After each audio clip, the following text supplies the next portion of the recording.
Bayangkan selama ini kita mengenal sosok Yesus yang teduh, dengan wajah tenang dari lukisan Renaissance, mata yang lembut, penuh maaf, dan sifatnya yang begitu ramah.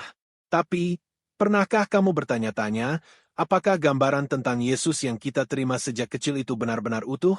Alkitab Ethiopia menyimpan informasi tentang Yesus yang tidak pernah diungkap, atau mungkin memang sengaja tidak diizinkan untuk diungkap. Jika sosok Yesus yang kita kenal selama ini hanyalah sebagian kecil dari gambaran yang sebenarnya, lalu kemana bagian yang lainnya pergi? Dan jika Kristus yang asli tidak seperti itu, lalu siapa yang mengubah ceritanya? Yang paling mengerikan adalah adanya laporan tentang sebuah versi yang sengaja ditekan selama hampir 1700 tahun. Sebuah versi yang tidak hanya menggambarkan seorang manusia biasa, tetapi sesuatu yang luas, kosmik, dan melampaui pemahaman kita. Disinilah sebuah nama mulai muncul. Mel Gibson, sutradara yang sama yang membuat film The Passion of the Christ. Gibson secara terbuka menyatakan bahwa peristiwa kebangkitan, resurrection, bukanlah sebuah adegan sederhana. Itu adalah sebuah peristiwa kosmik. Sebuah peristiwa yang tidak hanya mengguncang umat manusia, tetapi juga struktur realitas itu sendiri. Dan untuk benar-benar memahami Kristus, kamu harus melihat melampaui ruang dan waktu ke tempat-tempat yang bahkan tidak pernah terpikirkan oleh orang kebanyakan. Celah antara langit dan bumi, dan dunia lain yang seringkali membuat orang tidak nyaman untuk membicarakannya. Yang nyaris tidak disadari oleh siapapun adalah bahwa gambaran besar ini sudah ada. Bukan di Hollywood, bukan di Roma. Gambaran ini direkam oleh para biarawan yang tinggal di pegunungan Ethiopia lebih dari 1700 tahun yang lalu. Di dalam halaman-halaman yang mereka tulis, tersimpan sebuah deskripsi tentang Yesus yang begitu hidup, begitu kuat, dan sangat berbeda dari gambaran yang kita kenal selama ini. Sebuah gambaran yang sengaja disingkirkan oleh kekristenan Barat secara diam-diam. Mereka tidak ingin kamu tahu kebenarannya. Dan jika ternyata ini benar, ini bisa mengubah perspektifmu tentang Yesus selamanya. Jadi, tetaplah di sini sampai akhir video karena hubungan yang akan diungkap di bagian akhir akan mengguncang pikiranmu. Jika kamu ingin melihat video yang penuh dengan kebenaran seperti ini, berlanggananlah ke saluran ini. Satu langganan bisa mengubah segalanya bagi kami. Sekarang, mari kita ajukan pertanyaan yang sangat mendasar. Apakah Alkitab yang dibaca kebanyakan orang saat ini adalah kisah yang lengkap? Alkitab yang dikenal oleh sebagian besar umat Kristen di dunia Barat memiliki jumlah kitab yang tetap. Tradisi Protestan mengakui 66 kitab, sementara tradisi Katolik mengakui 73 kitab. Sejak kecil, orang diajari bahwa inilah seluruh kitab suci. Tidak ada yang ditambahkan, tidak ada yang dikurangi. Namun, ketika kamu melihat kebelahan dunia yang berbeda, Ethiopia, ceritanya tiba-tiba berubah. Alkitab di sana berisi 81 kitab, dan beberapa tradisi kuno percaya jumlah ini bisa mencapai 88 kitab. Coba bayangkan, ini bukan perbedaan kecil. Ini adalah sejumlah besar kitab tambahan. Teks-teks yang tidak ada dalam Alkitab versi Barat. Kitab-kitab ini dilestarikan selama berabad-abad dalam bahasa kuno yang disebut Ge'ez. Ge'ez bukan sekadar bahasa, tetapi medium sakral yang menjadi tempat menulis dan melestarikan tradisi keagamaan Ethiopia. Yang penting, Gereja Ethiopia adalah salah satu tradisi Kristen tertua yang masih bertahan di dunia. Begitu tuanya, hingga gereja ini sudah berdiri di sana jauh sebelum banyak wilayah di Eropa menjadi Kristen. Intinya jelas, ini bukan hanya soal perbedaan jumlah kitab. Ini adalah perbedaan dalam keseluruhan cerita. Ketika dunia Barat bergerak maju dengan kanon yang terbatas, Ethiopia justru melestarikan seluruh teks yang secara perlahan menghilang di tempat lain. Sekarang, bagian paling menarik dari cerita ini dimulai karena pertanyaannya bukan hanya apakah kitab-kitab tambahan ini ada. Pertanyaan sebenarnya adalah, bagaimana kitab-kitab itu bisa bertahan? Ketika Eropa sedang melalui abad kegelapan, situasinya sangat berbeda. Karajan Runtu, Peperangan Berkemak, Perpustakaan de Bakker, dan Penjatawan Perlahan-lahan Lenyap. Banyak teks kuno keagamaan dan sejarah yang hilang selamanya. Namun pada saat yang sama, di satu sudut dunia, di Ethiopia, justru hal sebaliknya terjadi. Di biara-biara yang tinggi di pegunungan, Terletak di tebing-tebing curam dan sulit dijangkau, para biarawan dengan tenang melakukan pekerjaan yang berbeda. Tempat-tempat ini begitu terpencil dan terisolasi sehingga gejolak dunia luar jarang mempengaruhinya. Terutama ketika ekspansi Islam mulai mengubah Afrika Utara dan Timur Tengah setelah abad ke-7, Ethiopia menjadi terisolasi. Namun isolasi ini justru menjadi perlindungannya. Di biara-biara pegunungan ini, para biarawan menyalin teks-teks kuno dengan tangan, huruf demi huruf. Itu bukanlah pekerjaan yang mudah. Setiap naskah membutuhkan waktu berbulan-bulan untuk diselesaikan. Duduk di bawah cahaya redup lampu minyak, mereka dengan hati-hati memeriksa setiap kata, memastikan tidak ada yang hilang. Pekerjaan ini terus berlanjut dari generasi ke generasi. Melalui upaya-upaya inilah beberapa teks dilestarikan yang secara perlahan menghilang di belahan dunia lain.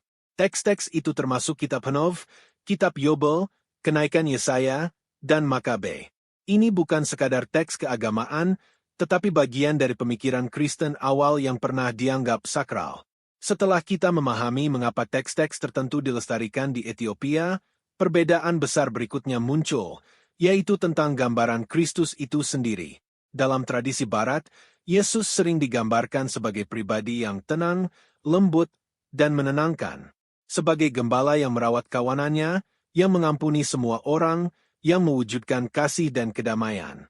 Gambaran ini juga diperkuat dalam seni Renaissance. Wajah yang cerah, mata yang lembut, kehadiran yang menenangkan. Namun gambaran Kristus dalam tradisi Ethiopia sangat berbeda. Di sini, ia digambarkan bukan sekadar sebagai guru yang baik hati, tetapi sebagai makhluk yang memiliki kekuatan kosmik yang luar biasa. Ini bukan cahaya lembut, tetapi pancaran ilahi yang membara seperti makhluk yang terbuat dari api itu sendiri. Deskripsi tentang wujudnya dalam teks-teks ini sungguh menjolok. Rambutnya digambarkan bersinar seperti bulu domba, seolah-olah sinar matahari terpantul di dalamnya. Matanya seperti api yang membara di dalam kristal, memiliki kedalaman dan kekuatan sekaligus. Wajahnya digambarkan begitu bercahaya hingga seolah bersinar lebih terang dari 1000 matahari. Ini bukan sekadar deskripsi tentang kecantikan, tetapi tanda dari kehadiran yang membuat para malaikat pun terdiam. Di sini, Kristus dilihat bukan sekadar sebagai guru atau penyembuh, tetapi sebagai makhluk dengan otoritas yang kehadirannya mempengaruhi realitas itu sendiri.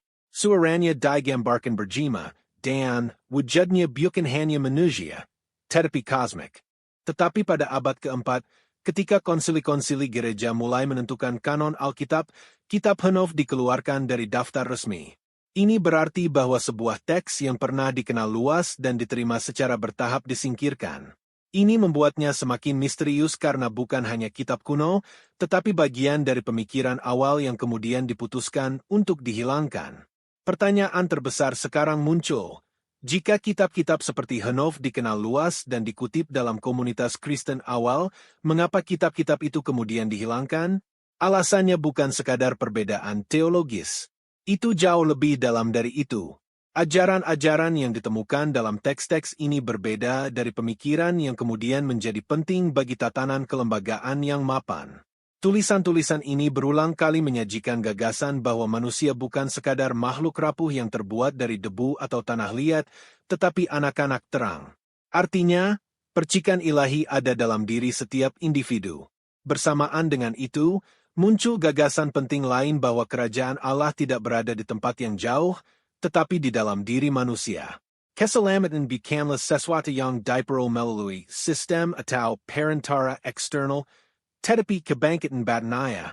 Itu berarti keselamatan bukan sekadar anugerah yang diberikan oleh institusi, tetapi mengenali kebenaran di dalam diri sendiri. Disinilah masalah mulai muncul. Jika keilahian sudah ada dalam diri setiap manusia, mengapa seseorang memerlukan mediator untuk mencapai Tuhan? Jika kerajaan ada di dalam, peran struktur eksternal akan berkurang. Dan jika keselamatan adalah proses kebangkitan, itu tidak dapat tetap berada di bawah kendali institusi manapun. Gagasan ini menantang tatanan kelembagaan. Pada saat itu, struktur keagamaan secara bertahap menjadi terorganisir di mana aturan, ritual, dan hierarki menjadi penting. Dalam situasi seperti itu, menyarankan bahwa setiap individu dapat menemukan kebenaran dalam diri mereka sendiri dapat melemahkan sistem kendali itu. Oleh karena itu, gagasan yang mendukung hubungan langsung antara individu dan yang ilahi secara bertahap disingkirkan. Keputusan ini bukan hanya masalah doktrin, tetapi juga masalah menjaga ketertiban. Dengan demikian, teks-teks tertentu dikeluarkan bukan karena benar-benar asing, tetapi karena ajaran mereka menunjuk ke arah di mana peran institusi menjadi berkurang. Sekarang, isu yang lebih dalam terkait dengan hal ini muncul, yaitu identitas sejati manusia. Dalam beberapa teks kuno Ethiopia, sebuah ajaran yang terkait dengan Kristus muncul berulang kali, "Kamu bukan debu, tetapi terang." Ini mungkin terdengar seperti kalimat spiritual sederhana, tetapi maknanya sangat mendalam. Teologi Barat sering menekankan sifat manusia yang telah jatuh, yaitu bahwa manusia pada dasarnya lemah, berdosa, atau tidak lengkap dan membutuhkan bantuan eksternal. Dalam pandangan ini, keselamatan adalah karunia yang datang dari atas melalui beberapa ketentuan, rahmat, atau intervensi eksternal. Namun beberapa ajaran yang ditemukan dalam tradisi Ethiopia menawarkan perspektif yang berbeda. Di sini, manusia tidak hanya terbuat dari tanah liat, tetapi terhubung dengan terang. Ini berarti bahwa setiap orang sudah memiliki unsur ilahi dalam diri mereka, percikan yang tidak hanya mempertahankan mereka tetapi juga memberi mereka makna. Dalam pandangan ini, keselamatan bukanlah hadiah eksternal, tetapi realisasi batiniah saat seseorang menyadari siapa dirinya dan dari mana asalnya. Oleh karena itu, keselamatan dipahami sebagai proses kebangkitan saat seseorang secara bertahap mengenali sifat sejati mereka. Sekarang, teks kuno lainnya semakin memperjelas gambaran ini, yaitu kenaikan Yesaya. Teks ini menggambarkan perjalanan unik di mana Nabi Yesaya melakukan perjalanan melalui 7 langit. Ini bukan cerita naik turun sederhana. Sebaliknya, setiap tingkatan digambarkan sebagai dunia yang terpisah dengan sendirinya. Langit yang digambarkan dalam perjalanan ini tidak terbuat dari batu atau bata. Langit-langit itu digambarkan terdiri dari cahaya dan energi, seolah-olah struktur di sana bukanlah benda padat, tetapi pancaran dan getaran.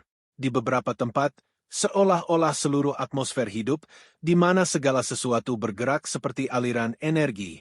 Berbagai tingkatan malaikat juga terlihat dengan tanggung jawab yang berbeda di setiap tingkatan.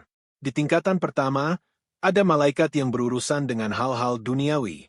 Saat seseorang naik, tingkatan-tingkatan ini menjadi lebih kuat dan bercahaya.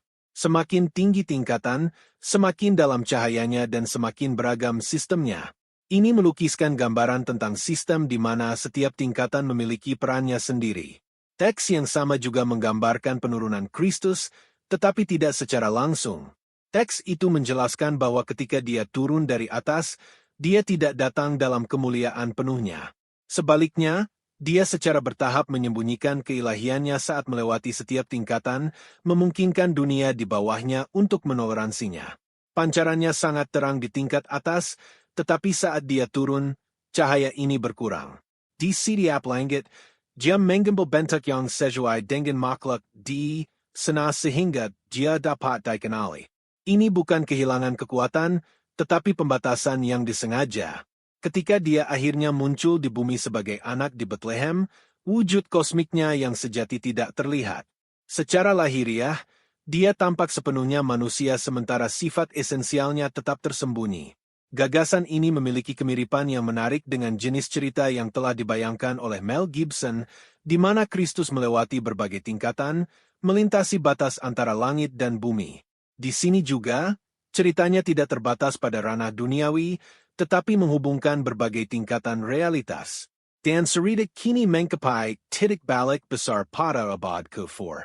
Sebelum itu, kekristenan adalah iman yang tersebar, dijalankan dalam komunitas-komunitas kecil yang terisolasi, masing-masing dengan pemahaman dan praktiknya yang unik. Namun ketika kekristenan mendapat dukungan resmi di bawah Kaisar Romawi Konstantinus, segalanya mulai berubah. Itu bukan lagi sekadar gerakan spiritual, tetapi struktur yang tidak terpisahkan dari kekaisaran. Ketika suatu iman dikaitkan dengan kekaisaran, upaya untuk menyatukannya juga dimulai. Tetapi selama periode ini, berbagai konsili gereja diselenggarakan dengan satu tujuan utama, untuk menentukan teks mana yang akan dianggap berwenang dan mana yang tidak. Secara bertahap, sebuah daftar standar dibuat yang kita kenal sekarang sebagai kanon. Dalam proses ini, beberapa teks kuno dan berpengaruh dibuang. Selama Konsili Laodikia pada tahun 363 M, teks-teks seperti Kitab Henov dikeluarkan dari daftar resmi. Demikian pula, tulisan-tulisan yang berbicara tentang keilahian dalam diri manusia atau tentang pengalaman spiritual langsung secara bertahap ditekan. Pergeseran ini bukan sekadar masalah perbedaan agama. Ketika kekristenan menjadi sistem yang terorganisir, pemahaman tentang keselamatan juga mulai menyesuaikan dengan kerangka itu. Jika setiap individu dapat terhubung dengan Tuhan dalam dirinya sendiri, peran bimbingan institusional dapat berkurang. Oleh karena itu, ajaran yang menunjukkan jalan keselamatan dalam kerangka sistematis diprioritaskan dan gagasan yang mengarah langsung pada kebangkitan batiniah secara bertahap ditinggalkan. Kelangsungan hidup hingga hari ini, meskipun banyak perubahan, keputusan, dan tradisi yang berbeda, satu hal tetap luar biasa, beberapa hal tidak pernah sepenuhnya hilang. Sementara teks-teks kuno telah hilang atau hancur seiring waktu di banyak belahan dunia, beberapa biarawan di Ethiopia yang terpencil melestarikannya selama berabad-abad. Secara khusus, naskah-naskah yang disebut Injil Garima dilestarikan di sebuah biara kuno di wilayah Tigray. Para sarjana memperkirakan asal-usulnya antara tahun 330 dan 660 M, menjadikannya salah satu naskah Kristen tertua yang masih ada di dunia. Keunikan teks-teks ini tidak hanya terletak pada usianya, tetapi juga pada pelestariannya. Naskah-naskah itu disimpan di dalam biara selama berabad-abad, bahkan tidak diizinkan untuk dibawa keluar. Alasannya adalah untuk melestarikannya dalam bentuk yang sama seperti dari awal. Dari generasi ke generasi, para biarawan merawat naskah-naskah ini seperti sebuah keluarga menyimpan pusaka paling berharganya. Tugas ini tidak mudah, tetapi bagi mereka, itu bukan hanya tanggung jawab, tetapi bagian dari iman mereka. Hari ini, para sarjana modern dan ahli konservasi bekerja pada naskah-naskah ini. Upaya sedang dilakukan untuk melestarikannya secara digital sehingga orang dapat melihat dan memahaminya di masa depan. Proses ini juga mengungkapkan bahwa Ethiopia memiliki tradisi melukis dan penulisan naskah yang kaya pada waktu itu. Di saat kondisi seni dan tulisan menurun di banyak bagian Eropa, tradisi-tradisi ini masih hidup dan berkembang di Ethiopia. Gambaran tentang Kristus juga muncul dari perspektif yang berbeda dalam naskah-naskah ini. Di sini ay dilihat bukan sekedar sebagai tokoh sejarah, tetapi sebagai firman yang melaluinya tatanan siptan dipelara. Ini berarti bahwa pengaruhnya tidak terbatas pada peristiwa, tetapi juga terhubung dengan struktur yang menjaga keseimbangan dunia. Dengan demikian, teks-teks yang dilestarikan di biara-biara pegunungan selama berabad-abad sekali lagi menjadi subjek studi dan pemahaman. Ini menunjukkan bahwa meskipun sejarah mungkin telah banyak berubah, beberapa tradisi dengan akarnya tetap hidup. Sekarang muncul pertanyaan tentang apa yang akan terjadi selanjutnya.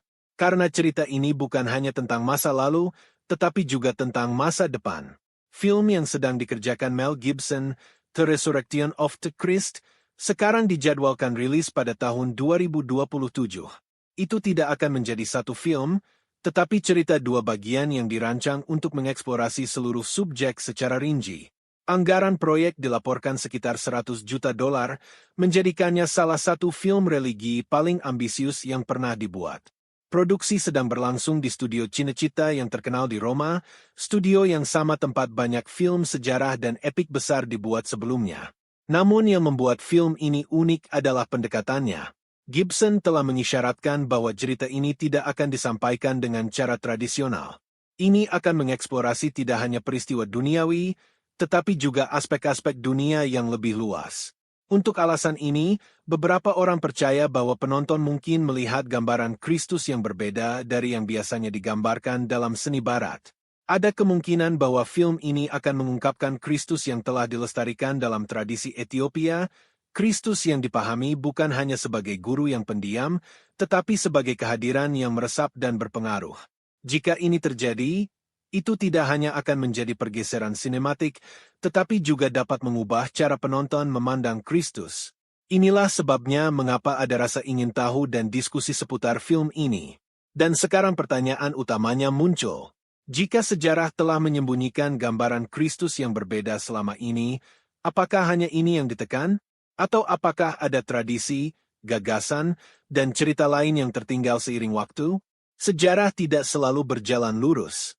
Seringkali apa yang terlihat bukanlah keseluruhan cerita, tetapi hanya sebagian darinya. Tradisi yang berbeda bertahan di tempat yang berbeda, dan seiring waktu, beberapa suara menjadi lebih kuat, sementara yang lain memudar. Dan jika pemahaman tentang Kristus telah ada dalam berbagai bentuk, wajar untuk berpikir bahwa mungkin ada aspek lain yang belum dimasukkan ke dalam pemahaman umum. Mungkin beberapa gagasan terlalu maju untuk zamannya atau cara memahaminya telah berubah. Hari ini, ketika teks-teks kuno ditinjau kembali dan teknologi baru membuatnya aman dan dapat dipahami, pertanyaan ini menjadi semakin penting. Apakah kita semakin dekat dengan cerita yang utuh? Mungkin beberapa hal menghilang bukan karena salah, tetapi karena berbeda. Dan mungkin juga dunia saat ini lebih siap dari sebelumnya untuk melihatnya dari perspektif baru. Mungkin sudah saatnya untuk memahami bagian-bagian sejarah yang telah lama disingkirkan. Dan mungkin dunia sekarang siap untuk melihat gambaran yang lebih besar yang sebelumnya sulit dipahami.